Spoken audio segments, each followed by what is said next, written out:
బడ్జెట్తోని cinema తీశారు, వీరి వీరి గుమ్మడి పండు. సాంగ్స్ విన్నాను, సాంగ్స్ చాలా బాగున్నాయి అండ్ ట్రైలర్ ఎనర్జెటిక్గా చేశారు. సో ఏదైతే ఉద్దేశం మీద సినిమా ఇండస్ట్రీకి వచ్చారో ఒక లాంగ్ టర్మ్ అప్రోచ్తోని ఈ ఒక్క సినిమా కాకుండా ఈ సినిమా వాళ్ళకు డబ్బులు తెచ్చిపెట్టాలని మనస్ఫూర్తిగా కోరుకుంటున్నాను. విషింగ్ హీరోస్, ఇద్దరు హీరోయిన్కి కూడా నా బెస్ట్ విషెస్ చెప్తున్నాను. నన్ను ఈరోజు ఇక్కడికి పిలిచినందుకు వాళ్ళకి మరోసారి థ్యాంక్ యూ. మూవీస్ బిఫోర్ ఎప్పటి నుంచో లైక్ ఇద్దరం కలిసి మూవీస్ చూసేవాళ్ళం and we use to discuss a lot about the movies, but we never thought about making a movie until like last time we met. And why don't we make a movie, because we are discussing a lot of things about the movie, and this idea of making a movie is completely of Sagar. So when we discussed, we thought like we'll give it a try, and then what we thought was we'll look for a good story.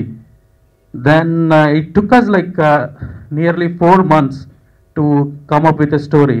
Then when Sagar came up with a story, in like he explained me about a couple of hours about the story, and we thought like we're making this movie. That's how this whole movie started.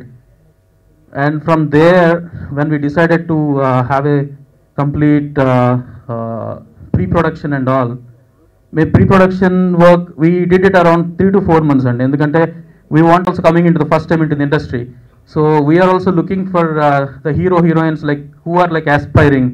So we took them and we trained them for 3 to 4 months, and then like we went ahead with the full steam. 2 years నుండి ఒక chance కోసం try చేస్తున్నా. Story విన్న తర్వాత I was like ఎప్పుడెప్పుడు చేద్దాం అన్నట్టు ఉండే మూవీ. ఓకే, ఛాన్స్ వచ్చింది. ఆఫ్టర్వర్డ్స్ అదే టైంలో టెన్షన్ కూడా ఉండే, ఎలా వస్తుంది మూవీ అని చెప్పేసి. మూవీ మొత్తం అయిపోయిన తర్వాత సూపర్బ్ వచ్చింది. It's rocking, definitely it's gonna be a hit. And movie గురించి చెప్పాలంటే ఇప్పుడు మీరు చూస్తున్న మూవీస్లో కామెడీ వస్తుంది, లేకపోతే హారర్ వస్తుంది, ఒకటే జానర్ ఫాలో అయిపోతూ ఉంటారు. ఇది అలా కాదనమాట. ఇట్స్ ఎ యూనిక్ మూవీ, అన్నీ ఉంటాయి. అట్ ద సేమ్ టైం అన్నీ డిఫరెంట్గా ఉంటాయి. ఇప్పుడు ఉండే మూవీస్లో కాకుండా ఒక కామెడీ అంటే వెటకారపు కామెడీ అండ్ ఆల్, ఇలా కాకుండా ఒక soft comedy, soft romance and soft sentiment ఇలా ఉంటుంది. అట్ ద సేమ్ టైం భయపడుతుంది కూడా. And wishing my team good success and thank you for my director Sagar గారు. వీరి వీరి గుమ్మడి పండు. ముందుగా సినిమా గురించి చెప్పాలంటే అన్నయ్య గురించి చెప్పాలి.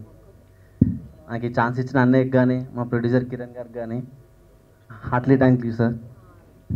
అండ్ నేను ఎంతో కాలంగా ఎదురు చూస్తున్నా నాకు ఈ సినిమా ఛాన్స్ ఇచ్చిన అన్నయ్య గురించి ఎంత చెప్పినా తక్కువే. అండ్ సినిమా అవుట్పుట్ చాలా బాగా వచ్చింది. మా సినిమాలో చాలా చెప్పాలంటే టెన్షన్గా ఫీల్ అవుతున్నాను ఫస్ట్ టైం. అండ్ మ్యూజిక్ కూడా చాలా బాగా వచ్చింది. చిన్న సినిమాలో ఒక పెద్ద హిట్ అవుతుందని నేను కోరుకుంటున్నాను. Good morning media and hour director Sagar గారు అండ్ ప్రొడ్యూసర్ కిరణ్ గారు అండ్ మధుశ్రీధర్ గారు. నేను ఆడిషన్కి నాకు పిలిచినప్పుడు ఓకే చూద్దామని వెళ్ళాను. Suddenly they said that you are the heroine. I was shocked and really heartfully thankful. ఈ మూవీ అంతా చాలా జర్నీ చాలా బాగా జరిగింది. Like it's like picnic and hard work కూడా చేసాము. 3 months నుంచి యాక్టింగ్ అన్నీ హార్డ్ వర్క్ చేసాము. Yeah, movie going to be rock. Literally legally waiting for that. Thank you. Story ఏం తీసుకుందాం అని చెప్పేసి చాలా అనుకొని ఒక 2-3 months తను నేను రెడీగా ఉన్నాను, నువ్వు స్టోరీ చెప్పంటే నేను లేదు, నేను రెడీ అవ్వలేదని 3 months తర్వాత ఒక స్టోరీ తీసుకొని వెళ్ళాను. అలా వచ్చి కలిసి ఒక రోడ్డు పక్కన నుంచొని ఒక చెట్టు కింద నేను స్టోరీ చెప్పాను. ఇది తను వెంటనే ఎస్, ఇట్స్ వెరీ ఫైన్, నేను చేస్తాను ఈ మూవీకి ప్రొడ్యూసర్గా, ఈ సినిమా చేయి, ఎప్పుడు షూట్లోకి వెళ్దాం అని చెప్పేసి అన్నాడు. లేదు నేను టైం తీసుకుంటాను, నేను చెప్తాను నీకు అన్నాను. నేను ఈ సినిమా ఓకే మనీ రెడీ అయింది, సినిమా స్టార్ట్ చేయని చెప్పి కిరణ్ చెప్పిన తర్వాత ఐ టేకెన్ 5 months. 5 months నా టీం నేను తయారు చేసుకొని ఆర్టిస్టులందరినీ రెడీ చేసుకొని బౌండెడ్ స్క్రిప్ట్ పక్కా ఎవ్రీథింగ్, షార్ట్ డివిజన్ ఎవ్రీథింగ్ అన్నీ రెడీ చేసుకొని పక్కా 5 months తర్వాత తనుతో తొందరపడ్డాడు, వెళ్దాం రెడీ ఇంకా లేట్ అని. లేదు నేను నాట్ రెడీ. ఒక 5 months టైం తీసుకొని ఆర్టిస్టులందరినీ ముందు సెలెక్ట్ చేసుకొని వాళ్ళందరికి 3 months రిహార్సల్స్, పక్కా రిహార్సల్స్ చేసుకొని 35 daysలో షూట్ చేస్తామని చెప్పాము. But really we done in 32 days. మొత్తం 5 songs ఎవ్రీథింగ్. స్టోరీ తీసుకునేటప్పుడు ఒక్కటే అనుకున్నది ఏంటంటే అందరిలాగా ఒక ఏదో స్టోరీ తీసుకుందాం, ఒక లవ్ స్టోరీ తీసుకుందాం, ఒక అమ్మాయి ఒక అబ్బాయి ఏదో సాఫ్ట్వేర్ కంపెనీలోనో ఒక కాలేజ్లోనో లేదంటే ఒక చిన్న కాఫీ షాప్లోనో కలిశారు, ప్రేమించుకున్నారు. ఇలా చాలా సినిమాలు వస్తున్నాయి, ఇలాంటిది కాదు. మనం ఒక కొత్తగా తీద్దామనే ఉద్దేశంతో రియల్గా జరిగిన స్టోరీ అండి. కొన్ని సంవత్సరాల క్రితం ఒక కుటుంబం నిజంగా ఎదుర్కొన్న యథార్థ సంఘటనలకి దృశ్య రూపమే మా ఈ చిత్రం.